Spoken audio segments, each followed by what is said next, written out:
we've got major fiscal problems, completely unsustainable fiscal trajectory. I think I haven't heard anyone, Democrat or Republican witness or member that doesn't accept that fact.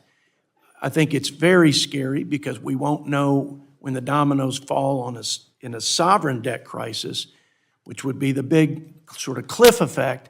But once it happens, it's going to be really difficult to put the pieces back together and maintain our global leadership. So a lot's at stake, not the least of which is our children's future. So we want to be about the people's business in regards to fiscal stewardship, fiscal sanity, and creating a culture, quite frankly, not just changing policies and procedures, but have a culture where we hold ourselves accountable for putting this nation on a path to not just prosperity, but again, financial sustainability, and they're interconnected, obviously. We're getting out of the box a little bit here. We're going to talk about fiscal responsibility procedures, policies, and even constitutional provisions, not just in the United States, that have been bandied about for years, and there are no doubt as many probably skeptics as there are supporters of constitutional amendments, Mr. Couchman. But there are other similar mechanisms that have been put in place in Switzerland and Germany. In Germany, I think it's a deficit to GDP trigger, and it seems to work in some places. States, 49 of the 50, I think, have some form of a balanced budget requirement. But there are states that blow right past those mechanisms, and they're in as much financial trouble as the United States, even so.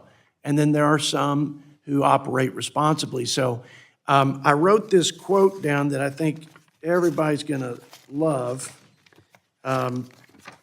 And it's as much about human nature as it is about our republic.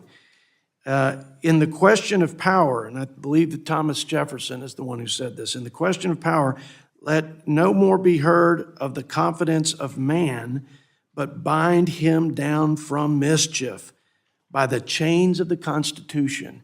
And I think that's our biggest challenge, quite frankly. It's the nature of man. It's our weak flesh on both sides to not do the tough things, but the necessary things to make sure that we act responsibly.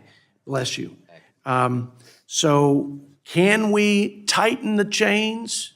Can we strengthen the chains? Can we add some links to the chains that would bind the mischief of the human nature that is manifested and expressed, at least in this regards, in irresponsible, not so courageous, and very inconsiderate, by the way, of our children's future behavior? I think this is a moral imperative to right this ship before it sinks and not just takes down America's influence and leadership, but again, robs our children of their freedom, their opportunities, and a future prosperity in the United States of America, the greatest country in human history.